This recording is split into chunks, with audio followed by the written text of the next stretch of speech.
It's never too early to plant the seed, to share the tradition, and instill a sense of pride in your HBCU with your little ones. HBCU Pride and Joy Children's Boutique helps you share your school spirit with a wide selection of adorable kids' apparel and accessories officially licensed from your favorite HBCU. Visit hbcupridejoy.com and follow us on all social media at HBCU Pride Joy on Facebook and Twitter. Now, you can't live in Texas and not have a good red meat blend. Texas Cowboy Dust is designed for steak and other red meats. It's out to be my most popular spice blend, made with onions, peppers, ground mushrooms, pink salt, and other spices. Texas Cowboy Dust also goes great with chicken, pork, vegetables, and adds a restaurant quality sheen to gravies and sauces.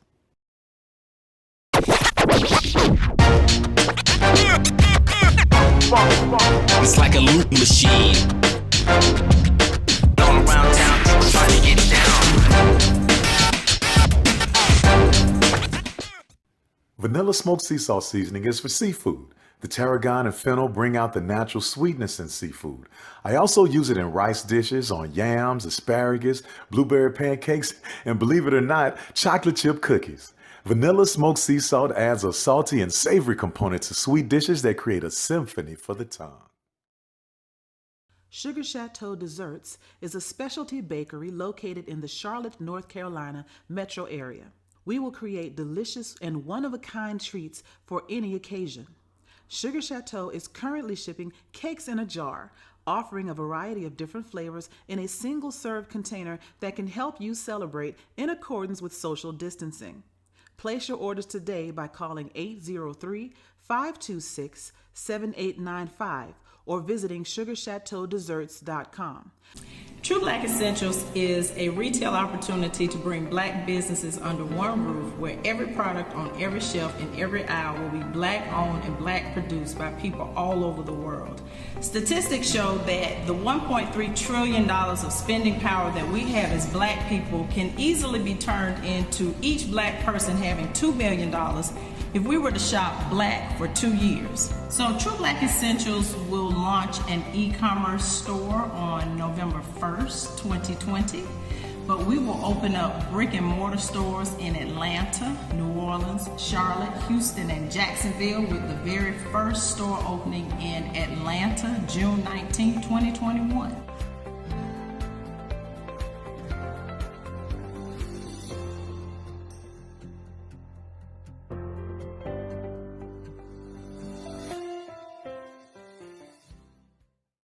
I'm attorney Clinton Paris, and Tampa's my community.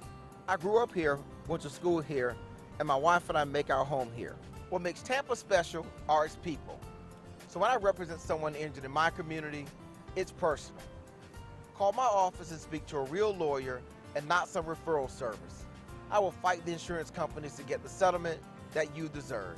At the law office of Clinton Paris, we take the pain out of being hurt. This is Ryan. YT Productions.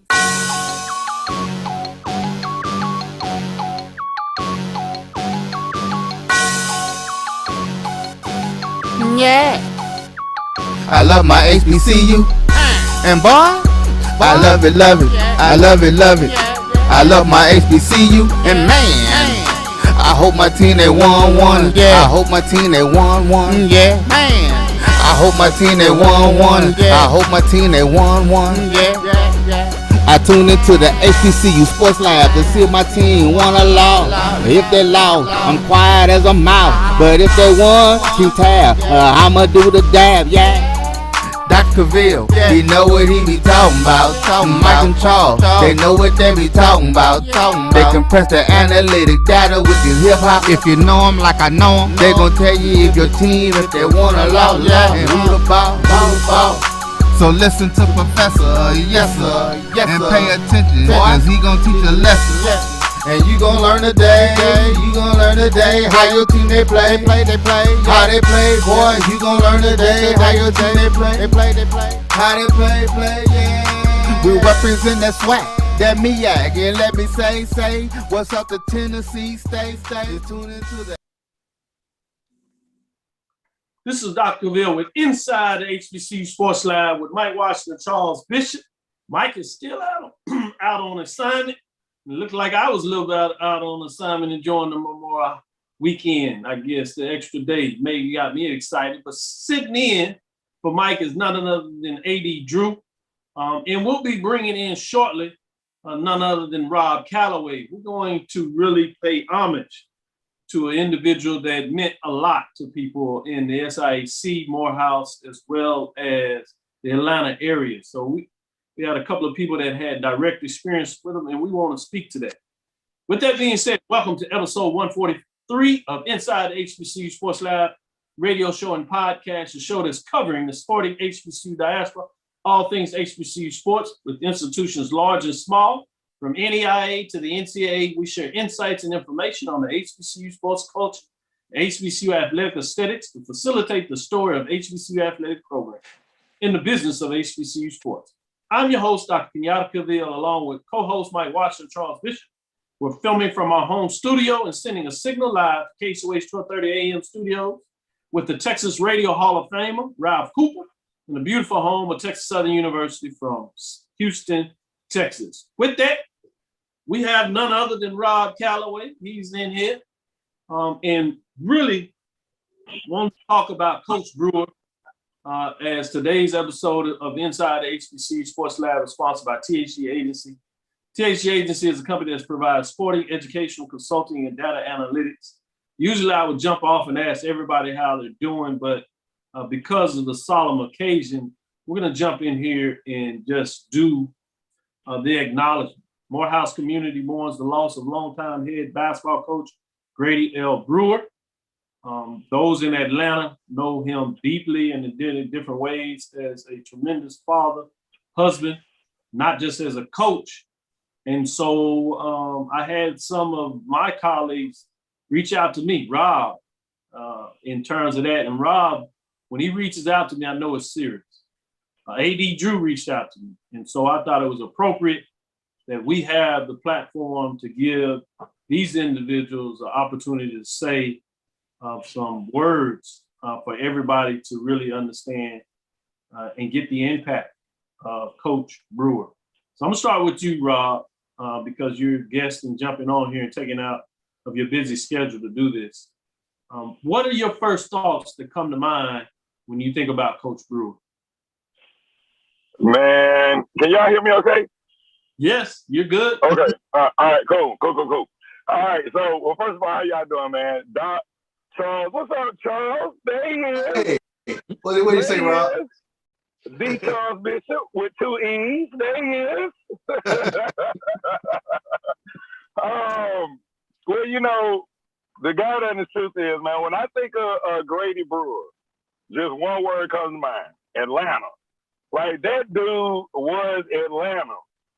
You know, he grew up in Atlanta, you know, went to high school, was a well-known basketball player at Frederick Douglass High School, you know, went to Morehouse, ended up, you know, coaching a little high school basketball and then going back to Morehouse to be an assistant coach for some years. And then he took over the helm there at his alma mater. And, you know, the God honest truth is, you know, to me, this is what he represented.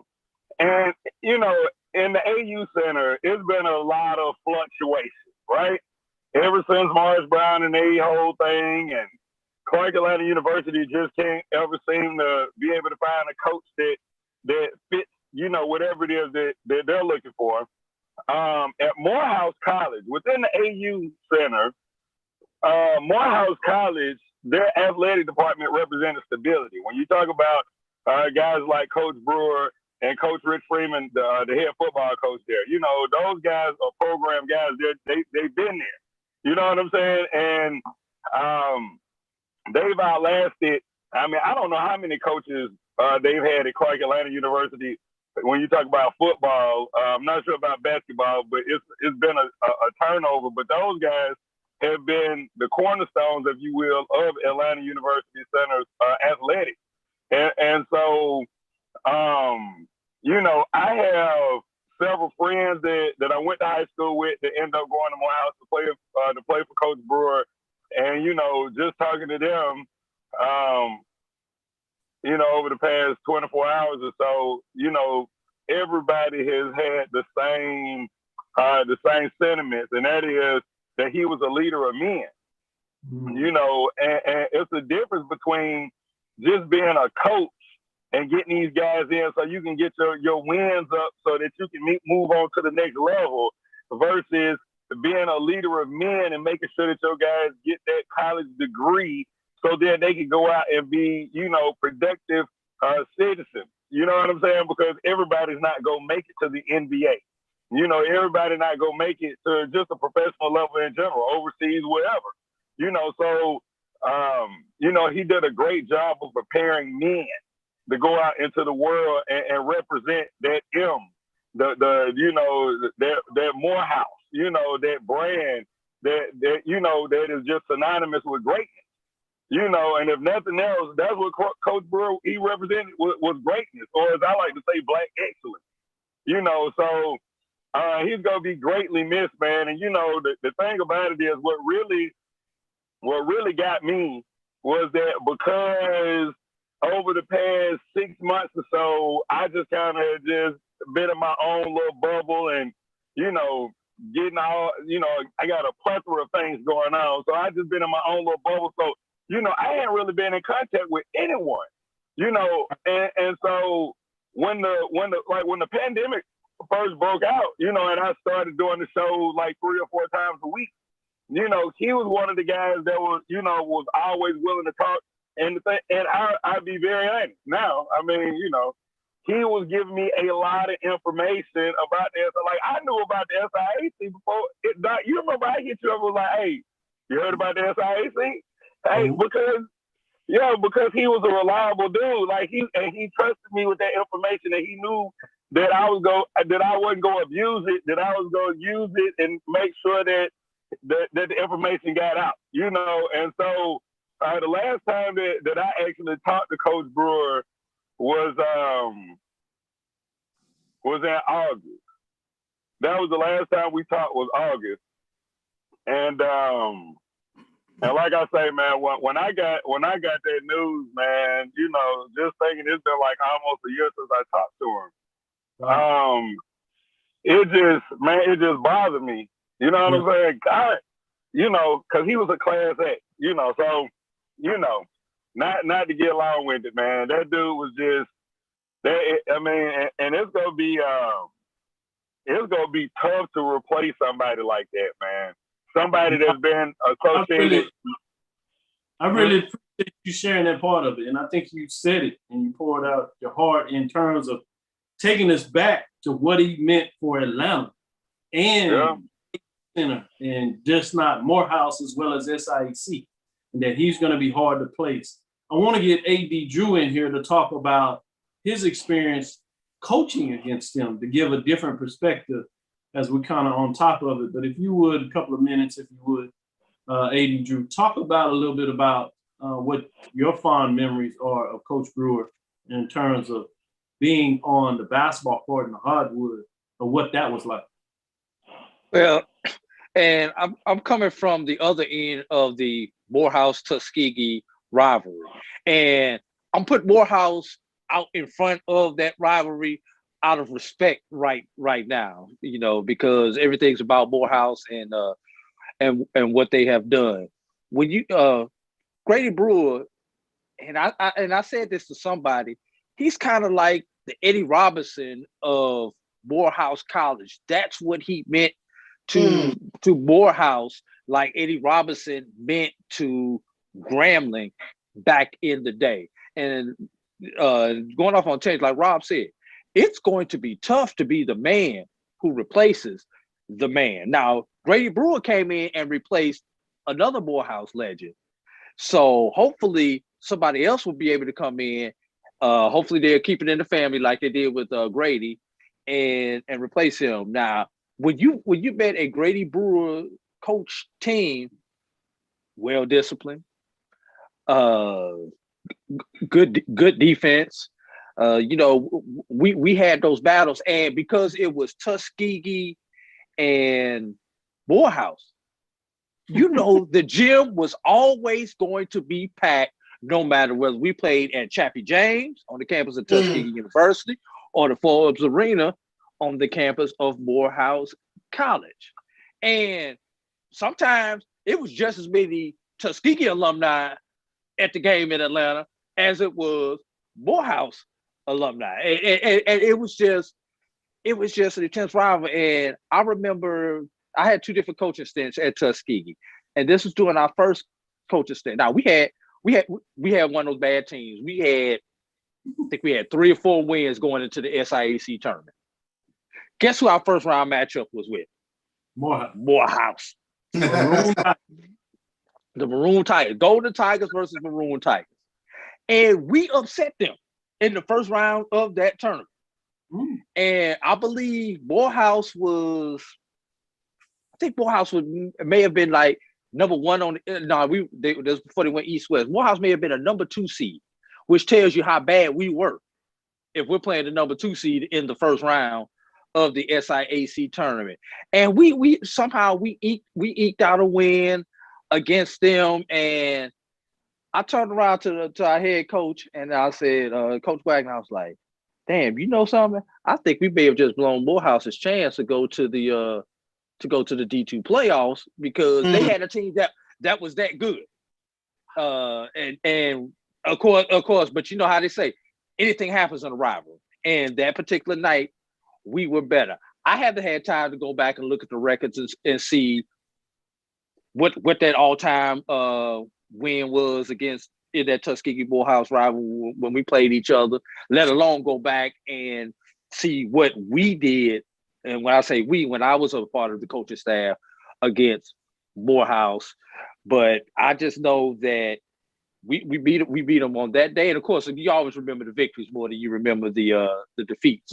And we defeated them on our way to 2010 SIAC conference championship. And the sweet thing about that was Morehouse was the host of the tournament that particular year. So Grady Brewer was gonna be missed. As someone who's seen this happen a couple of years ago, it's been just before COVID hit. Tuskegee University lost a good friend of mine, Edward Carvin, who was an assistant basketball coach and head softball coach at Tuskegee. So my prayers are with that program because for this to happen, and ironically, it's about the same time as far as when the season goes, when Carvin passed away and Brewer passed away, and these people passed away doing what they love. Grady was still the head coach. Carvin was still the head coach. So, it's going to be tough on, first of all, the kids who are there. It's going to be tough on. And correct me if I'm wrong, he actually has a son who is on the team right now. My prayers go out to that kid because you can't go to your dad's office the same ever again. The head coach's office, which used to be your dad's office. And I'm pretty sure that particular person has been going to that gym for 20 plus years because that's his dad. That was his dad's place of employment. Yeah, so, and then for all the alumni and everything else, and I hate to say this, but is there a place big enough in Atlanta to potentially hold the services for him? Oh, wow. Yeah, no doubt about it. He was that loved in Atlanta. No doubt. I really appreciate both of you, Rob Calloway, and yourself, AD Drew, sharing that connectedness that we really talk about, the HBCU connection. And while I didn't have direct dealing with Coach Brewer, as I was moving into the SIAC and working with Greg Moore, the commissioner, I started to get a chance to really get a better insight of the SIAC, obviously coming from the Alabama A&M side as they were transitioning from the SIAC. And the SWAC gave me a great appreciation and some of the relationships I had with Miles.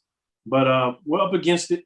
I wanted to give a moment of silence before we go to our break to really provide the due memory in terms of Coach Grady L. Brewer, 1980, graduate of Morehouse College, and player, coach, and much, much more to the community of SIAC, Atlanta, AUC, and all of the above in terms of SIAC and the HBCU. So with that, stick with us. We're going to take a moment of silence. We'll be right back after this break.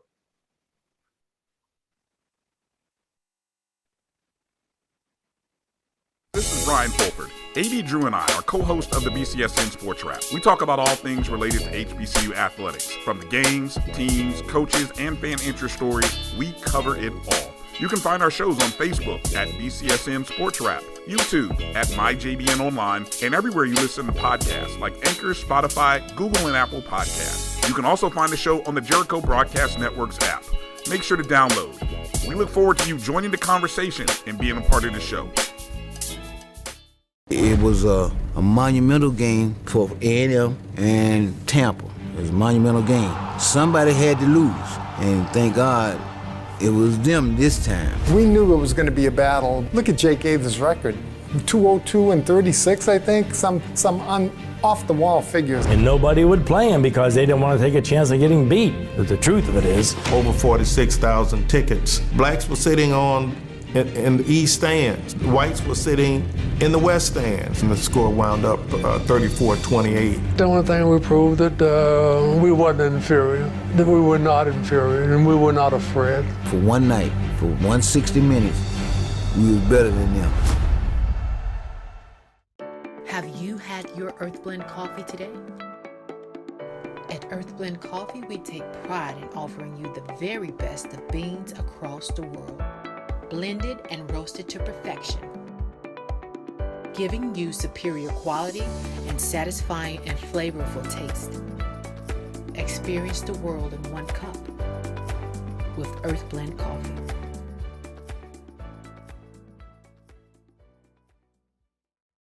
Let's face it, shopping for insurance can be time-consuming.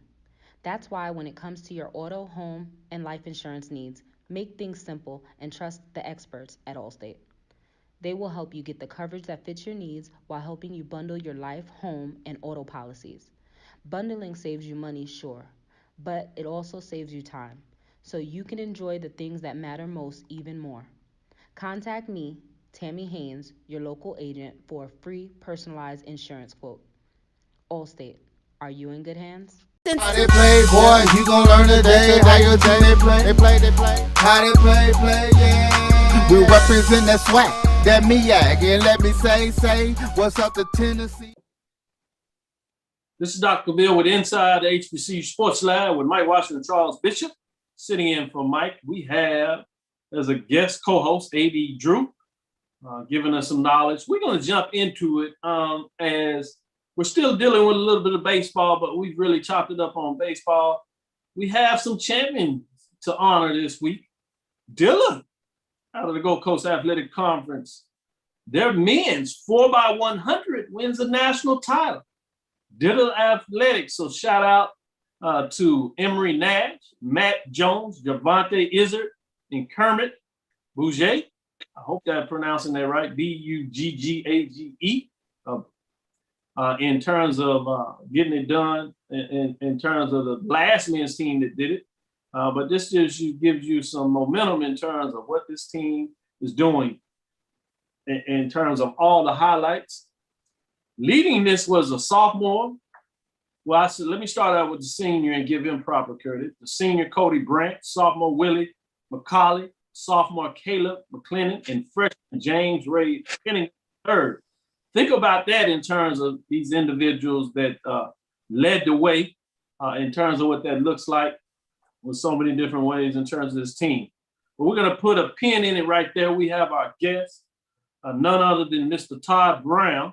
So we'll jump in here and then we'll come back and talk a little bit more about the Village Championship as well as what they did at Benedict as they won a championship. But we have our guest. We have co-founders, the CEO of Urban Edge Network that is bringing to you HBCU League Pass. So we wanted to share that with everybody and talk a little bit more about what is taking place with this great adventure I see if it's giving HBCUs more opportunities to showcase, particularly the athletic programs. So with that, Mr. Todd Brown, tell us a little bit about yourself, and then we'll get in a little bit more about the League Pass. Well, first of all, thank you so much for having me on. How are the acoustics? Can you hear me okay? You're doing well. Perfect. So, the premise of Urban Edge Networks is to super serve the HBCU community. And we don't mean the HBCU student alone, because when one goes to an HBCU, the whole family goes. My brother went to Grambling in 1965, and all 16 of my other brothers and sisters not only went with him, but learned to respect and engage. And as a toddler, I spent most of my time in Ruston, with him, visiting and learning both the bands. My first impression that I remember is the Omegas on the yard, barking and stepping and asking my brother, what the hell is that? Which by the way, quickly led me to Alpha Phi Alpha. So I'm good with that. Let y'all know that the roots run deep. We're going to tease you with that a little bit, because you're getting a little interaction. So we go back and forth. So that's great news. Because we happen to be, or at least Charles and I happen to be men of Alpha Phi fraternity. So oftentimes we look at the makers and we say the same thing. What the hell is that? Well, again, just the top. These are my good brothers out there. They great fraternity members. They doing real well, but we tease a lot on this side. And we have Roy in the background, who's a member of Phi Beta Sigma. So we well-rounded. But get back to your point. Sorry to interrupt. Yeah, no, the point is my oldest brother is he passed last year. He was 76 years old. He was a Kappa. He ended up leading an initiative at Grambling against Eddie Robinson and the football factory that Grambling was for the NFL. And I tell you that story to tell you that these brands understand how to invest in a farm system and a team and surrounding experience, because we gave birth to it. Yep. And my brother led a protest as freshman class president. And back in the day, they used to have a freshman class president. And it was so impactful to the campus that the Supreme Court of Louisiana banned him from ever entering the Grambling campus again. And Dr. Ralph Bunch identified him as one of these new emerging leaders, and he had a full scholarship to attend UCLA, where he went and graduated from UCLA. I have another brother who's an Omega. He didn't pledge undergrad, but he went to Grambling. And I have another various family members affiliated. So 5 of my earlier siblings went to HBCUs, in the 60s and 70s. And so my legacy from Faraday, Louisiana, comes from that place. And my father was military, which is also interesting because the lion's share of military officers come from HBCUs, even though the United States Army and its partner, BBDO, spends no money on HBCUs relative to the $400 million they spend on advertising and recruiting.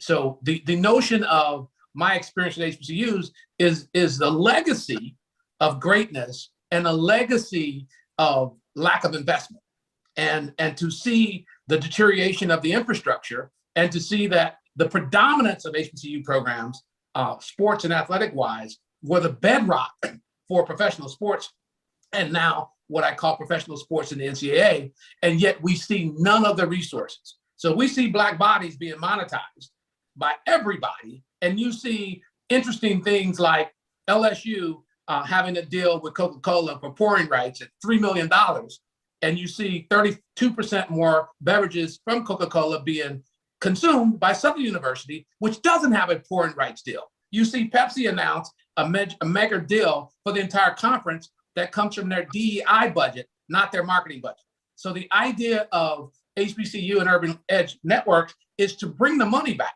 I grew up in Oklahoma where I saw the predominance of Anglo-Saxons driving around a dirt track in buggy cars.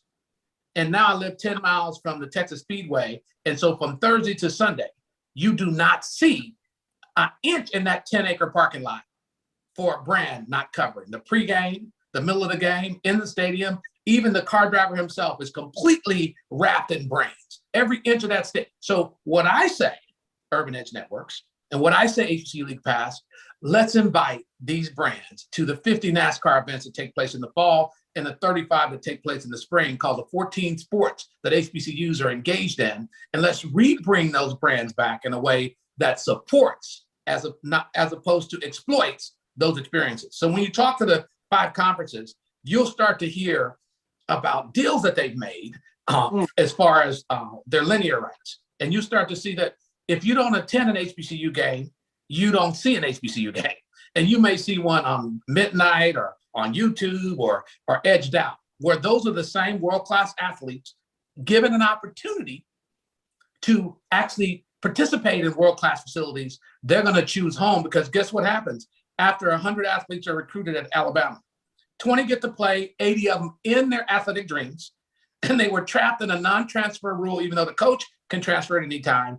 And now we're trying to bring that energy, that money, that monetization, that infrastructure build out back to the HBCUs so they can retain and move forward these athletes. Imagine if, and we have a deal with the Negro League Baseball Museum, there were 115 Negro League teams. Most people will tell you, sir, that there were 8, because that was the 8 that the white people recognized. There were 115.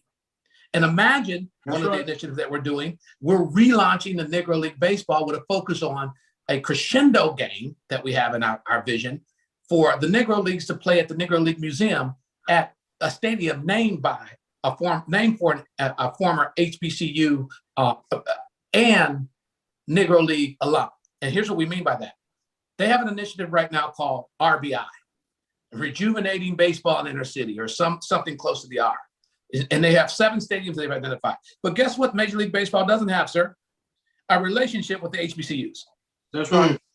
So how are you going to tell me that, by the way, my Dominican brothers are doing a great job. About 80 of them a year end up in the major leagues. But they don't have the swag that comes from our experience in America and our connection with HBCUs and the way we play baseball. And so the dream that we have for HBCU League Pass is to create a place for what we call non-revenue generating and revenue generating sports to exist. And if we wanted to be blunt, there ain't no revenue generating sports at HBCUs. They're all losing money. The bands are losing money. By and large, we're used as tokens, fodder for big machines. And we got to take those games, sir, because guess what? That's the only chance we're going to make some money, by getting our students potentially hurt playing against people that average 30 to 40 pounds more to them, have better equipment, better eating tables, better facilities. And we got to go there because that's a chance for us to make $100,000 by serving ourselves up to these majors. I think UCLA just announced that they're going to give us some of these nice charity opportunities to get us wiped clean. And then more important than that, the reason we did it is we know that streaming is where we're going as a people. And we also know, no matter what you hear, sir, there's a reason why Deion Sanders is on ESPN2 and ESPN1, because most of the facilities at HBCUs are going to be COVID hotbeds. We couldn't open during the regular season. We do not have the ventilation, the infrastructure, the basic needs in order to make that experience not just safe for the students, but safe for the athletes. So when you shifted that season, the few people that could play, we were competing against spike ball and cornhole. And so much better to show a product that was in the off season, but by and large, they don't want the cannibalism of the HBCU product against a product they've already paid billions for to show in mainstream, which is Black bodies at white institutions. Now, I'm going to be very specific now. This is an opportunity. One last thing I got to say. No, this is an opportunity. We're gonna bring you back. We want to get more in it because you're finna drop some more dimes. So we're gonna give you another 15 minutes, but let's take a quick break, and we'll bring you right back at this break. If you can stick with us, we'll give you some more time to come back and really break down some more parts of that. So we got a little more time. We brought you in there, really get in there. So this is Dr. Bill inside the HBCU Sports Lab with Mike Washington, Charles Bishop. Sitting in for Mike is AD, and we have Charles with us. We have Mr. Todd Brown that's bringing you the HBCU League Pass and of Urban Edge Network, the CEO. He's breaking down what this company is planning to partner with several of the HBCUs in the conference in terms of developing revenue infrastructure. After this break, we'll get in a little more detail, and then we'll have room for a question or two as we move forward. Stick with us. We'll be right back. Since 2002, Empowerment Resources, Inc., a nonprofit organization, has empowered more than 1,500 youth and adults in Duval and surrounding counties through its programs Journey into Womanhood, Girls Mentoring, Life Skills for Teens, and Parenting Education Coaching. To get involved with programs, volunteer, or donate, visit www.empowermentresourcesinc.org. Follow us on social media, facebook.com/empowerment.resources and instagram.com/empowermentJAX. The Cuvée Group is a Florida-based marketing and training consulting firm. We help businesses communicate to their target audience and engage them in conversation. We also help to expand their audiences, which will ultimately result in growth for those organizations. In addition to being a certified constant contact specialist, my colleagues and I are also certified in John Maxwell Leadership Principles. We use these proven principles to conduct workshops, training, and private coaching sessions for individuals and companies looking to take things to the next level. Contact us to schedule a free consultation. Issues today, don't delay, call Cuvée. How they play, boy, you gon' learn today. How your team they play. How they play, yeah. We represent that swag, that MEAG. And let me say, what's up to Tennessee, stay. Just tune into the HBCU Sports Lab. This is Dr. Bill for Inside the HBCU Sports Lab with Charles Bishop and Mike Washington, sitting in for Mike Washington's AD Droop. We're interviewing the CEO of Urban Edge Network, Mr. Todd Brown, and he was just breaking down and then to go into some more in-depth information as he is breaking down why this company and why this move in regards to facilitating some financial growth is so important. So as I interrupted you, I apologize about that, but wanted to make sure I give you time to take us into that next message that you were going to give. Go ahead. Sure. So first of all, I'd like everybody to download HBCU League Pass. We're on Roku TV. We're in Apple, the Apple Store, as well as Google Play. We're going to be in 303 million devices. And it's our job to drive engagement with brands. And the notion of our context on programming starts with a show that Dennis Scott is going to be hosting. A lot of folks don't know that there's 13 former NBA players who are now coaching at HBCUs.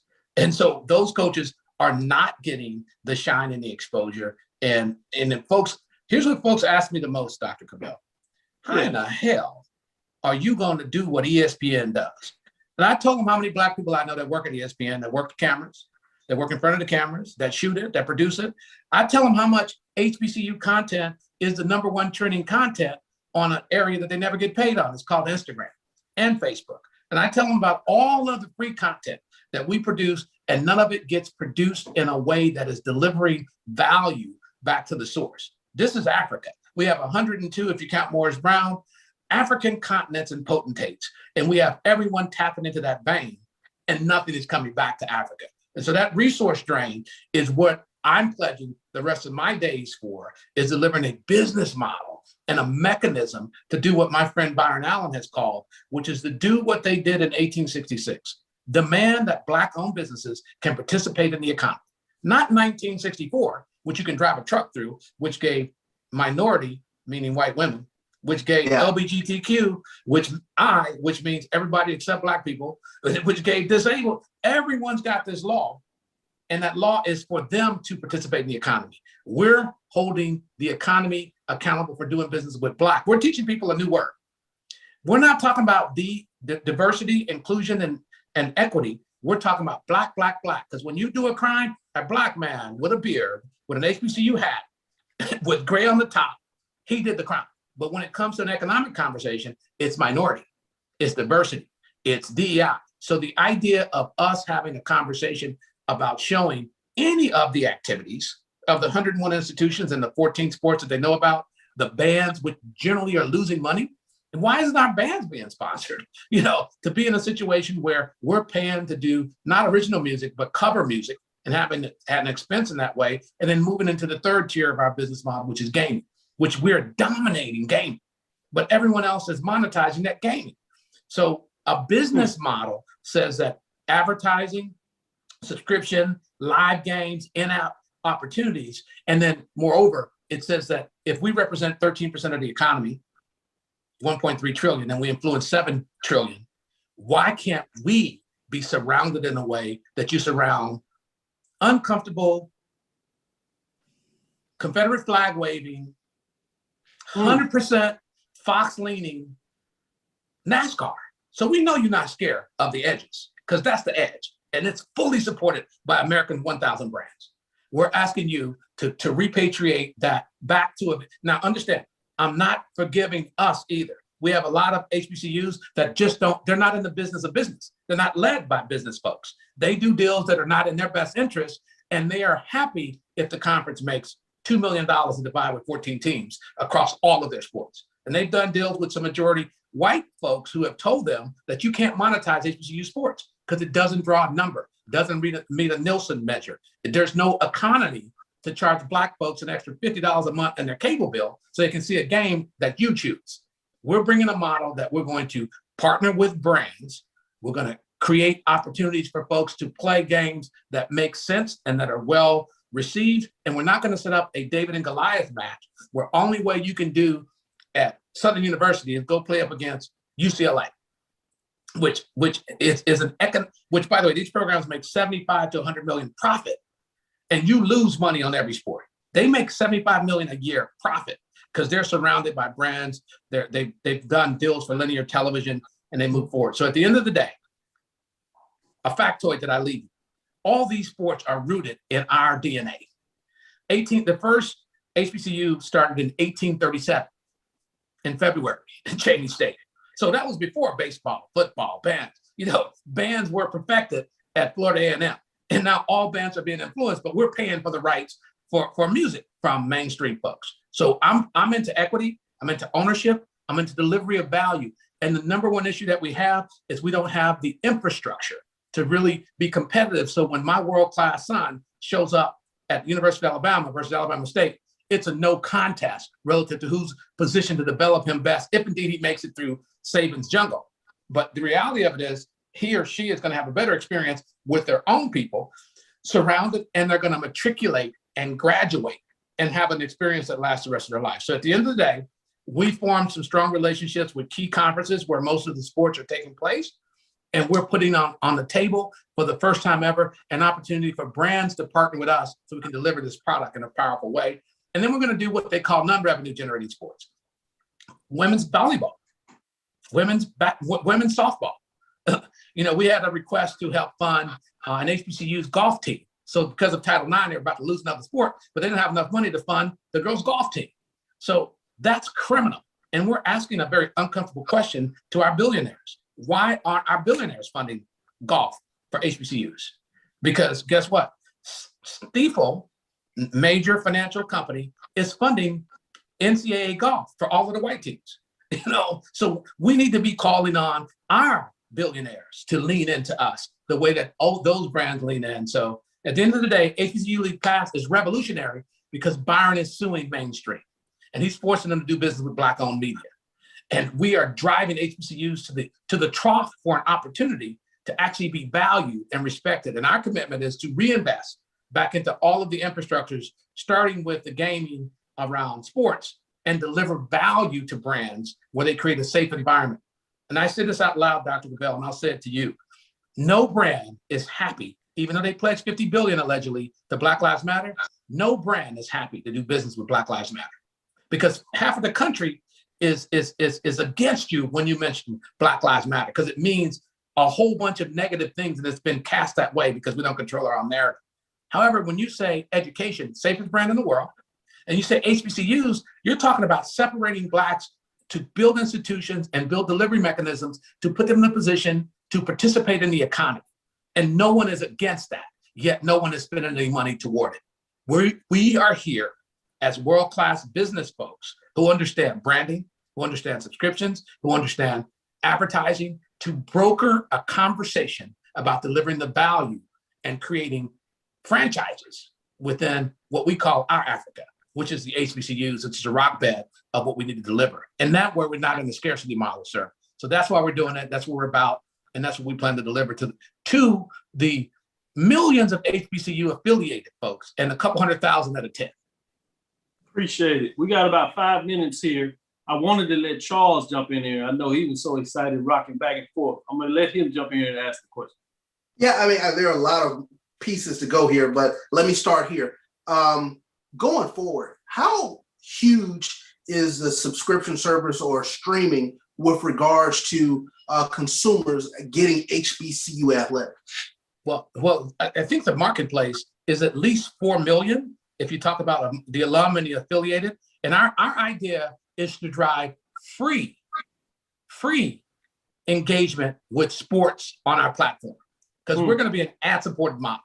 So we're looking at the model from subscription and advertising. And because of the moment that we're in, because of Byron's lawsuit, Roland Martin's engagement, the engagement with P. Diddy, the engagement with Ice Cube, we're now calling not for Black people to subsidize HBCU League Pass, but for advertisers who are mining our analytics, who are driving engagement with brands. This lawsuit against McDonald's 2 weeks ago, which Byron filed, says that McDonald's makes $100 billion a year.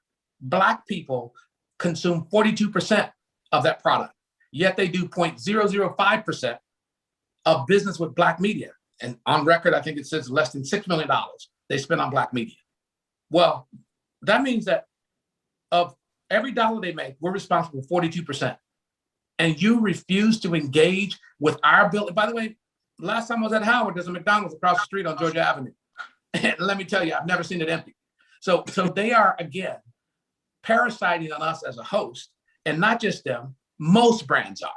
And we're asking those brands to do for us what they do for these white boys that are driving around that dirt track that is now a multi-billion-dollar business called NASCAR. So we know how to do it. And so we believe that it's an advertising model. We believe that brands have the right to harvest multi-generational Black folks.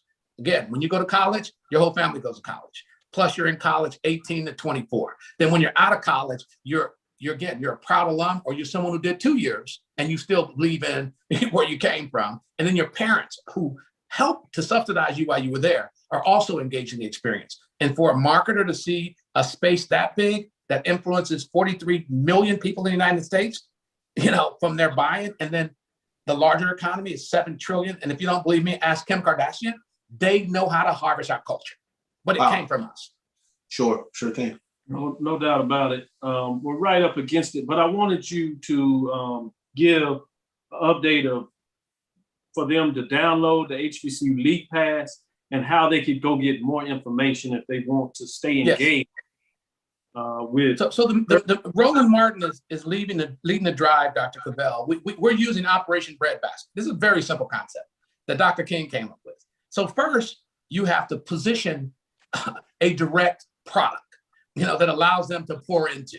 And then you have to educate the marketplace. The Black marketplace spending 1.3, I think it'd be the 5th or 6th largest economy in the world at 1.3 trillion. And if you talk about the influence, you can go up to 7.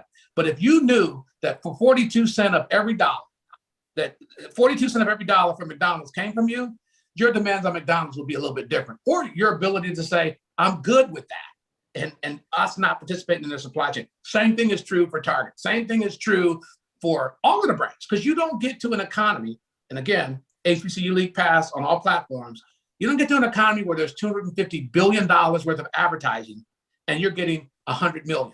That's 0.0005.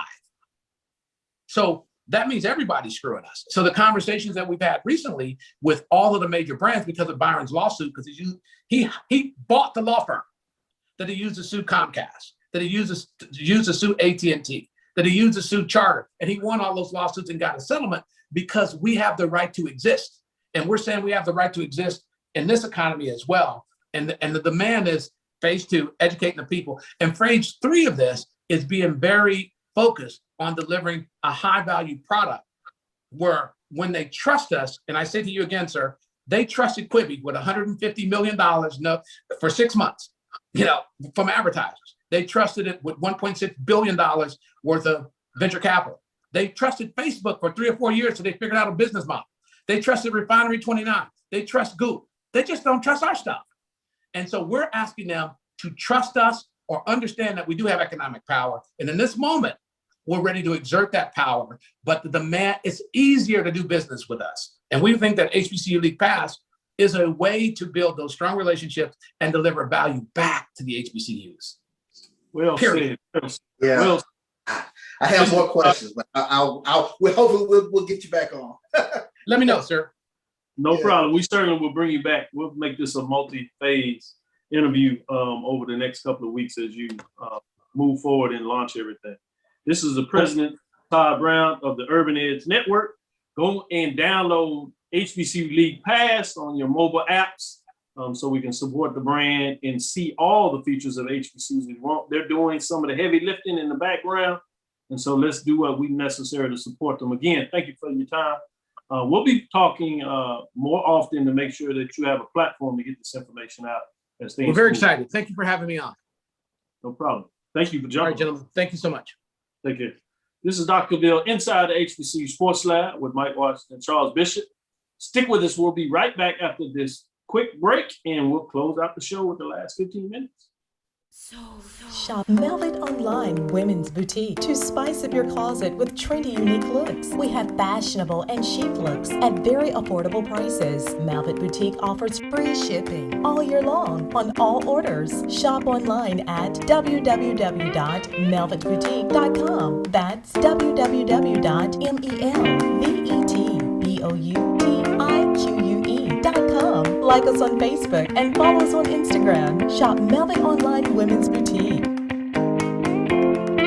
Are you hungry for authentic Caribbean food like jerk chicken, oxtail, red snapper, shrimp, tofu, and rasta pasta? Well, find Mango's Caribbean Restaurant, 180 Auburn Avenue, right next to Royal Peacock in downtown Atlanta. Them belly full, but we hungry. Mango's Caribbean Restaurant, open daily from 11 a.m. to 10 p.m. And on Friday and Saturday, we're open till 4 a.m. Come to Mango's and put some spice in your life. Oh, we've got a good thing going. Mango's Caribbean Restaurant, 180 Auburn Avenue, right next to Royal Peacock in downtown Atlanta. For more info or directions, call 404-698-3992 or log on to mangoscaribbeanrestaurant.com. For instant coupons, text MANGOS to 313131. Tell your mama hungry, papa hungry, brother hungry. Mango's Caribbean Restaurant, authentic Caribbean cuisines.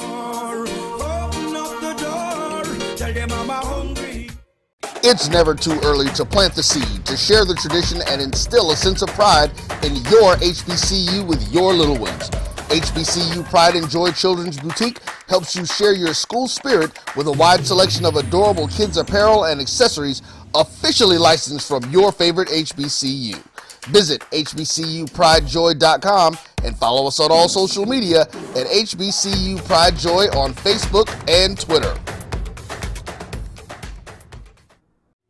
Now, you can't live in Texas and not have a good red meat blend. Texas Cowboy Dust is designed for steak and other red meats. It's out to be my most popular spice blend, made with onions, peppers, ground mushrooms, pink salt, and other spices. Texas Cowboy Dust also goes great with chicken, pork, vegetables, and adds a restaurant quality sheen to gravies and sauces.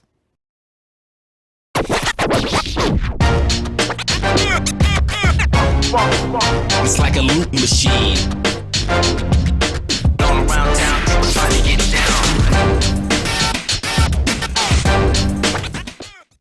Vanilla smoked sea salt seasoning is for seafood. The tarragon and fennel bring out the natural sweetness in seafood. I also use it in rice dishes, on yams, asparagus, blueberry pancakes, and believe it or not, chocolate chip cookies. Vanilla smoked sea salt adds a salty and savory component to sweet dishes that create a symphony for the tongue. How they play, boy, you gon' learn today. How you say they play, they play. How they play, yeah. We represent that swag, that MEAC, and let me say, what's up to This is Dr. Bill with Inside the HBCU Sports Lab with Mike Washington and Charles Bishop. Hope you enjoyed our interview with Mr. Todd Brown of the Urban Edge Network, telling you about HBCU League Pass. We know what's going on here, so we'll support you and keep you updated on what's going on there. But I want to go to AD Drew as he's moving around, making moves. Tell us a little bit what's on your mind in terms of HBCU content. I know you're on the road taking care of business in Oklahoma, none other than Tulsa for a lot of folks that don't realize. Yeah, you're right in the middle of the 100-year I don't want to call it an anniversary because it was commemoration. Commemoration is the word they've been using. I'll take that. I was going to use something different, but I'm going to be polite, and commemoration is appropriate. So, AD, what is your HBCU connection you thought of today? Well, and it's a little bit off the subject, but if you notice, like I said, I'm not in my normal studio space. I am here in Tulsa, Oklahoma, kind of taking in the atmosphere for the commemoration of the Tulsa. They call it a riot initially back in 1921. We all know it as a massacre. Correct. And if we talk about the HBCU connection to this, something that I did not know until I started this process out a few months ago, ultimately leading me here to Tulsa, is the connection between Tuskegee University and the city of Tuskegee, where I lived, I went to school at, and Tulsa, Oklahoma.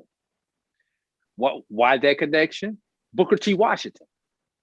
Booker T. Washington, in Tuskegee, there was a community called Greenwood, which surrounded Tuskegee Institute, Tuskegee Normal Negro School for Colors, as it was back then. But the area immediately around that had its own post office, had its own businesses and everything. That was the model that led to, ironically, the Greenwood community in Tulsa. And it's not ironic. It was renamed after the community in Tuskegee. And it was Booker T. Washington, who I believe it was 1913 on a visit to Tulsa, says, hey, you guys have a Negro Wall Street here. Obviously, that term has transformed into what we now call today the Black Wall Street. So you want to talk about my HBCU connection? That's what it is. I did not know how deep the connection was from Tuskegee, Booker T, to Tulsa, Oklahoma, and the Greenwood, Black Wall Street community. And you know, this community, and I hope I don't go as long-winded as our previous guest, but I got to get a couple of things off that I've experienced here while I'm here. Something else I did not know is I won't say we all know, because a lot of us don't know about the massacre, and because it's really just not coming into the forelight in the past 20 to 30 years, because it was something that Black folk just did not talk about, be it because they didn't know it, or when tragedy happens to you, you just kind of push it to the back of your mind. What I did not know is despite the massacre and everything that happened in 1921, that community was rebuilt up into the late 50s. And we know what came along in the late 50s, like it happened to so many of our Black communities. They call it urban renewal. We call it urban removal. How did they do that?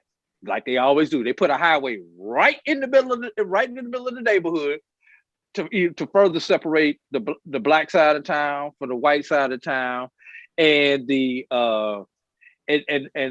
theater, which at one point in time was the only theater with air conditioning in the 19-teens, you know, had to be raised in order to put in the crosstown highway, as they call. And sooner or later, I'm gonna get these to you. I picked up a couple of some reading material. I have not had a chance to open it up, but this book I picked up here down on Black Wall Street. This was the commemorative newspaper that they had going out yesterday. So on my plane back to South Georgia, I've got a little bit of reading that I'm going to catch up with.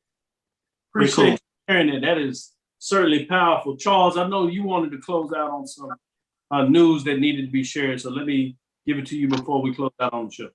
Sure. I mean, and this is breaking news this afternoon is one of Jackson State's leading receivers, Dalen Baldwin. He has decided to hit the transfer portal. He was one of Jackson State's leading receivers. He tied in terms of catches dealt over the spring with 27 catches, 504 yards, and 7 touchdowns. So Dalen Baldwin will be hitting the transfer portal, and should be noted, Kings Boulware, he is joining up with Connell Maynard at Alabama A&M again. He'll be defensive line coach, so don't want to let that slide under the radar as one of the premier coaches that was at Winston-Salem State. He is now in the SWAC.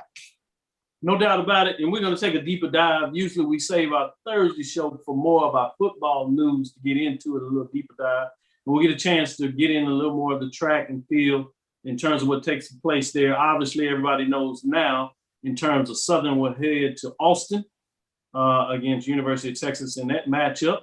And then Norfolk State is heading to East Carolina for that regional matchup of baseball. Did want to give the update. We told you about the Dillard Track wins men's 4x100 national championship. And then obviously we have Benedict College. Shemar Miller wins the triple jump national championship. So we got some national champions out there that I wanted to share. We did have a post by Kate Johnson asking to share the title of that book again. So AD, if you share that book title again, I would appreciate it. It is called Long Road to Liberty, Oklahoma's African American. Say let me say that again. Oklahoma's African American History and Culture. It is called the book. No problem. And we'll put it in the on my phone. Yeah. With that. Long Road to Liberty, Oklahoma's African American History and Culture. Want to shout out to North Carolina A&T again. They showed out in the East Regional. Obviously, Howard University's women's track team got into the mix. Coppin State getting it done. Norfolk State. So I want to give a shout out to them in terms of what they were able to do. But A&T women sending 9 to the national, and then you obviously have on the men's side sending 9. So they'll be in the hunt. It'll be fascinating to get in terms of Oregon to see what that looks like. We'll take a deeper dive in terms of what takes place there on Thursday. So tune in so we can get a little more into some of the HBCU updates and give you our thoughts in terms of what's taking place and what does it mean as we move forward. Thank you for listening to Inside the HBCU Sports Lab. Make sure you share our podcast with your friends and colleagues. I am Dr. Kenyatta Cavill, the Dean of HBCU Sports, coming from inside the lab in the College of HBCU Sports with Mike Washington and Charles Bishop. We hope you enjoyed our interview with Mr. Todd Brown. That is the Urban Edge Network HBCU League Pass. We'll give you updated in terms of what that means. And while you're talking about that, while you're downloading that, download the BCSN app, because we have all your information for you to enjoy too, with multiple different people that are giving you updates. And we have more to come. We have a big announcement coming in the next couple of weeks where we'll have some people moving to our platform. We're excited about that. It will be dynamic, and that is not the end of it. That's just the start of it. So make sure you download my JBN / my BCSN. Download those apps. You can get all the information on app stores, Google Play. We're everywhere you need to be in the social media content. That's Facebook, Instagram, and Twitter. At my JBN1, at my BCSN1. Check us out. Follow me, Dr. Kenyatta Cavill, Twitter, Facebook, and Instagram. That's DrKenyatta Cavil, inside the HBCU Sports Lab 1 on Twitter. Facebook, that is Inside the HBCU Sports Lab. YouTube. Dream big and continue to move forward. Make sure you support us. We'll give you a shout out for everybody in the lab. We didn't get a chance to get to you today, but we see you. We see you making that noise. We appreciate you. Hope you enjoyed the interviews and the news of the day. We'll be back Thursday to give you more of it. Dream big and continue to move forward. We will talk with you soon. AD. Pause. Charles. Lecture. Dismiss. YT Productions.